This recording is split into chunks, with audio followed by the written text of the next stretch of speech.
Alright guys, welcome back to the channel. So I don't know if you've seen some of my recent videos, but it's been a pretty epic RC bashing weekend. So I know if you saw my other videos, but my cousin Gabe over at RC Kid 45 came down and his family. So they've got a lot of awesome RC cars. If you go check out his channel, you can see some of them.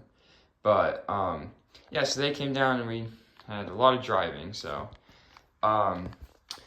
yeah, but there were some casualties for sure, so I guess I'll show you those. So I'll start with the UDR here. So this is really the first time I've driven UDR. I just got it, so.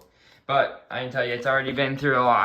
I probably put at least 5 batteries through this thing. I can tell you this thing is so much fun. It's awesome, just like I thought it would be. But it does have some problems. So the first thing that happened is I broke an arm. I'm pretty sure it's this left one.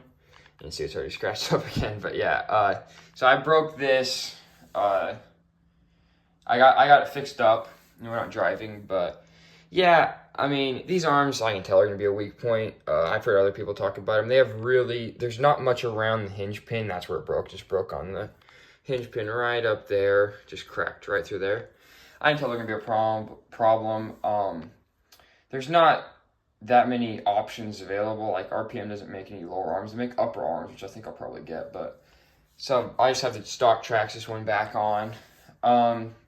Yeah, how I broke it. So I don't know if you saw my video of driving EDR, but it rained a little bit, and this thing out in the rain just kind of slides around like it's kind of on ice. It's actually really fun to drive like that. But yeah, I was drifting around and couple times it kind of spun out and I just rammed into the curb. So I mean, it didn't break easily, but I don't know. Like, I can't say anything because I break arms in the crane all the time. Not I've got these upper RPM ones, but before that I used to break them all the time. So that happened, and then also our last drive on Sunday night, we were up at the, I don't know if you saw the video with the Rustler, but up at that place. I probably shouldn't have jumped this thing. It wasn't too bad. And the nice thing up there is there's a lot of like kind of clay that's really soft. So it's not really bad hits. But this thing, I jumped this thing off a mound. It wasn't too bad, but it kind of nose dove. I thought it would be fine, but I ended up breaking the drive shaft. So that's why everything's apart right here. So you can see this. They have this front plastic drive shaft. You can see it just broke, just snapped right through there. It really kind of sucks. I've heard other people complain about it. It really shouldn't be plastic. I mean, if you have UDR, like, you're probably going to break it and you have to upgrade it like me. So I'm not putting the stock plastic one back in. I'm going to get the upgraded Traxxas steel one, I think. I haven't ordered it yet, but probably get that. If I see something else that's better, I might get it. But the Traxxas one looks pretty good. It's only $20, but yeah, it's annoying to get in here to take it out, so I can show you how I did it. So basically, I still have these screws on here, so I'm not gonna take that. Those are the body screws, but if you take this piece off, this just goes over here. So there's 8 screws on there. It's pretty easy to see those ones. So you just take those off, and that exposes the motor. And then I just took the transmission out by itself. There's 4 of these screws. Yeah, I think it sits like this. So it kind of comes in like this. And then it's just 1, 2, okay, I'm gonna flip it over. 3, see that, and then 4. So I took those out, and then you also have to take the servo out. So it's just 2 screws, just kind of 2mm screws.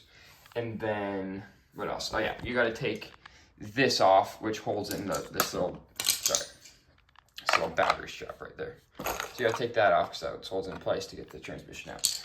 And then it's just, you gotta just screw the drive shafts out. So I got that out. I haven't, like I said, I don't have the piece yet, but should have that in there, and then UDR will be back in action. So yeah. Also, another thing is the body. So I mean, I scratched this thing up pretty good. I probably should have been more careful, but yeah, this thing likes to roll a lot. Pretty much if it's not drifting, it's rolling. So if you're on kind of less traction, drifts like crazy, it's super fun. But if kind of higher traction, when it's like dry out, this thing just rolls like crazy. So pretty much the place where I got duct tape is where I was kind of skidding it up and just kind of like scratching it up. So I don't know. yeah, like if you don't like the looks of it, then I guess don't do it, but it helps with that. These are the places where it gets torn up. So just kind of right above here, roof, and then right above here. Same on both sides, obviously. Also, it kind of gets torn up in here, so I just put some duct tape around there. Mine was starting to crack pretty bad, just around the bumper. And then the final thing is, I would recommend what I did is I put tape around the screw mounts, where the screws like mount into the body. Because on my dad's X-Max, he had the screws pull straight through the body and it's all cracked, and we're trying to fix it up, but ideally, better just do that. So if you just do that, I just kind of poked holes through them and just got the duct tape on there. Oh yeah, and then definitely put some duct tape around here. I would do this 100%. It's worth it, just all around here, because it cracks up really bad in here. On Gabe's UDR, it's cracked up too. So yeah, but I like doing the duct tape on all the bodies. I got it on the Creighton body, you can see in there. It just really holds up a lot better. It just makes it a lot more rigid. Not quite as like, just flappy around. So I like doing that.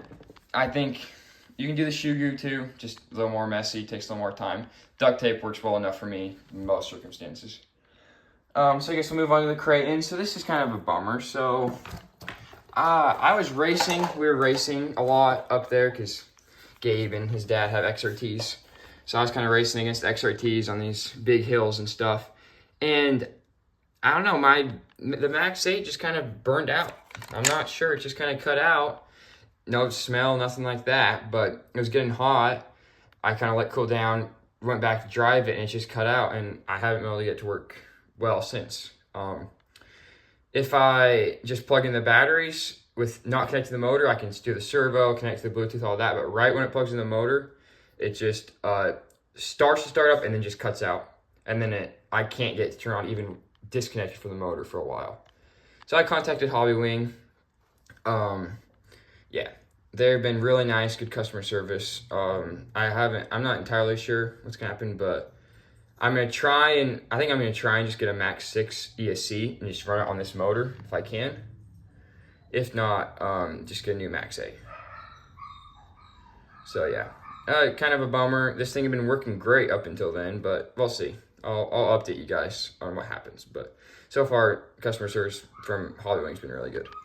And then the Rustler. So if you saw this video, this thing was getting absolutely launched. In all honesty, I was kind of taking my frustration on the Creighton not working out on this thing. So you can see there is no back to it now. So yeah, not good. This body's been through a lot. This thing's old, but it still works for the most part. It's kind of hard to get this thing off one-handed. Sorry to put you guys down for a second. Sorry about that, but yeah. The Rustler, this thing, I've got it kind of bulletproof. These steel drive shafts really help, and this thing's a tank now. I got the Trax Extreme HD axle carriers, caster blocks out there. Those work really well. This thing's a beast. Like, I'm actually really happy with this. Now, the only thing that I've lost a wheel. I lost the wheel, it just came loose, and I lost a pin in there. Besides that, this thing still runs great. I'm really happy with this. So, besides the body, Rustler still runs. But, yeah, not the same with the Creighton UDR. But overall, a lot of fun.